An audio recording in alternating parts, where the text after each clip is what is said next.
30 साल पहले दिल्ली विश्वविद्यालय से भौतिक विज्ञान में पीएचडी करने वाले एक युवा ने मध्य प्रदेश के होशंगाबाद के लिए ट्रेन पकड़ी।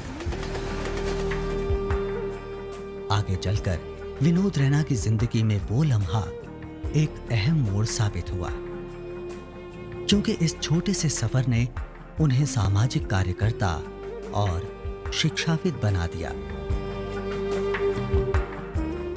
भौतिक विज्ञान की दुनिया पीछे छोड़कर विनोद रैना शिक्षा और ज्ञान को सब लोगों तक पहुंचाकर समाज को बदलने के संघर्ष में जुट गए। 4 वर्षों तक कैंसर से जूझने के बाद शिक्षाविद विनोद रैना का गत 12 सितंबर 2013 को निधन हो गया। इसके साथ ही भारत के लोकतांत्रिक आंदोलन ने एक कॉमरेड नेता को खो दिया। शिक्षा विनोद रैना का जुनून था।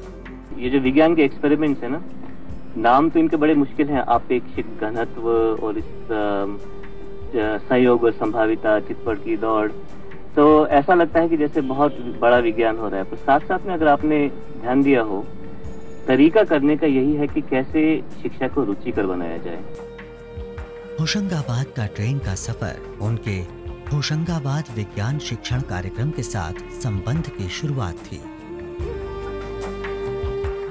आगे चलकर उन्होंने एकलव्य की स्थापना की, जो कि भारत में विज्ञान शिक्षा कार्यक्रमों में मील का पत्थर साबित हुआ। उनकी दूरदर्शिता का अंदाजा इसी बात से लगाया जा सकता है कि जिन कार्यक्रमों से वो जुड़े वे महज छोटे स्तर पर गैर सरकारी कार्यक्रमों तक ही सीमित नहीं रहे। एकलव्य कार्यक्रम की सफलता ने भारत में शिक्षा प्रणाली पर अपनी छाप छोड़ी। विनोद रैना ने हमेशा शिक्षा के जरिए होने वाले बदलाव को महत्व दिया। साक्षरता और प्राथमिक शिक्षा दोनों का एक अभियान चले ताकि निरक्षर न रहे कोई और सब लोग स्कूलों में जाएं।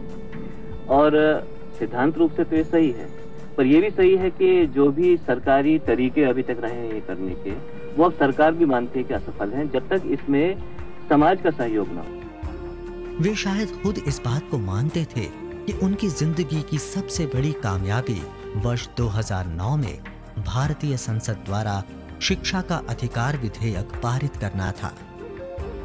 कानून बनने के बाद भी उसे लागू करवाने के लिए वे लगातार कोशिश करते रहे। इस विधेयक का मूल समझाने के लिए उन्होंने राज्यों का दौरा किया और अधिकारियों, नीति निर्धारकों और कार्यकर्ताओं से मुलाकात की। हमारा ये मानना है, हम पूर्व अधिकारी, आजकल के अधिकारी, नेतागण को ये बताएं, अगर सरकार लोगों के साथ भागीदारी से शिक्षा में काम करना चाहते हैं, लोग तैयार हैं। सवाल है कि क्या अधिकारी और नेतागण तैयार है या नहीं। साल 1984 में भोपाल गैस त्रासदी के पीड़ितों को न्याय दिलवाने वालों में भी विनोद रैना आगे रहे। वे people's science movement in India के सह संस्थापक भी थे, जो उनकी सामाजिक बदलाव के लिए छोटे स्तर पर हो रहे संघर्षों को बड़े अभियानों में बदलने में दिलचस्पी का उदाहरण है। वर्ष 1987 में स्थापित All India People's Science Network के वे एक अहम नेता थे और इससे वे अपनी मृत्यु तक जुड़े रहे।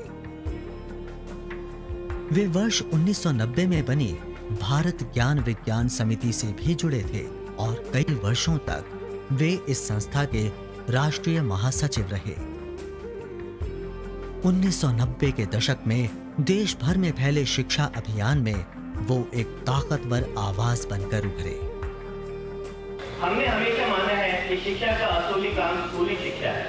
अगर सभी बच्चे स्कूली शिक्षा हासिल करेंगे तो साक्षरता कार्यक्रमों की जरूरत ही कहाँ रहेगी। देश के दूर दराज और ग्रामीण इलाकों में इस संस्था द्वारा ज्ञान विज्ञान विद्यालय शुरू करने में भी उनकी महत्वपूर्ण भूमिका थी। विज्ञान और शिक्षा के अलावा वे पर्यावरण आंदोलन से भी जुड़े थे। वे उन लोगों की भी आवाज बने जिनकी जमीन और रोजी रोटी पूंजीवादी विकास की भेंट चढ़ गए थे। ये प्राकृतिक संसाधन, चाहे वो महुआ हो, चाहे वो साल के बीज हो, चाहे वो तेंदुपत्ता हो, चाहे वो जंगल की लकड़ी हो, चाहे वो नदी का पानी हो, चूंकि उनको वो पुश्तैनी तरीके से हमेशा उनके हक में रहा है, वहाँ से वो लेते हैं, वो इस वजह से जिंदा रहते हैं। वो बाजार और सरकार के वितरण से जिंदा नहीं रहते। और जब उनसे ये प्राकृतिक संसाधन छीने जाते हैं तो उनके जीने के आधार छीने जाते हैं। तो नर्मदा घाटी से उभरा हुआ संघर्ष, जिसने विश्व बैंक को चुनौती दी और विश्व बैंक को वहाँ से धकेल दिया, उससे बहुत लोग प्रेरित हुए। नर्मदा बचाओ आंदोलन, देश के कई भागों में होने वाले परमाणु विरोधी आंदोलन और ऐसे ही कई और अभियानों में विनोद रैना ने बढ़ चढ़कर हिस्सा लिया। होशंगाबाद जिले के एक छोटे से गांव के लोगों से जो कुछ विनोद रैना ने सीखा, वही उनके बाद के जीवन के काम की बुनियाद बना। जुबली साउथ कार्यक्रम के जरिए वे अमीर देशों की अनुचित वैश्विक नीतियों के खिलाफ लड़ाई का हिस्सा बने। साथ ही वो उस वैश्विक संघर्ष का भी एक अहम हिस्सा थे, जिसका मकसद गरीब देशों पर लगे अनुचित कर्ज को खत्म करना था। लंबे समय तक Vinod Raina world social forum के एक अंतर्राष्ट्रीय काउंसिल सदस्य रहे। वे forum for science and democracy नाम की वैश्विक संस्था के संस्थापकों में से एक थे। वे हिंदी और अंग्रेजी दोनों ही भाषाओं के बेहतरीन वक्ता थे। Many of these people said that their professional knowledge that they had, they would not want to use it for the institutions of the state, but they would want to combine that with a community directly. साथ ही वे एक निपुण गायक भी थे।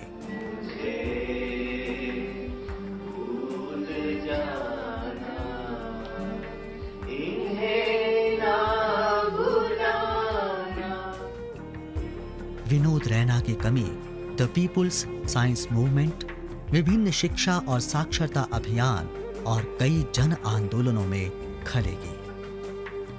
लेकिन उनके जैसे comrade मरते नहीं हैं। वे अपने काम के जरिए हमेशा लोगों के बीच जिंदा रहते हैं। आंदोलन ऐसा मरता नहीं है, वो उतार चढ़ाव आ सकते हैं, लेकिन वो ऐसा नहीं है कि वो बीज एक दफ़ा बोया तो वो बीज कभी उभरे। अगर उसको परिस्थिति मिल गई, पानी मिल गई, हवा मिल गई, धूप मिल गई तो वो खिलेगा। अगर नहीं मिली तो वहाँ उसकी जड़ रहेगी, जब परिस्थिति मिलेगी तो उभरेगा।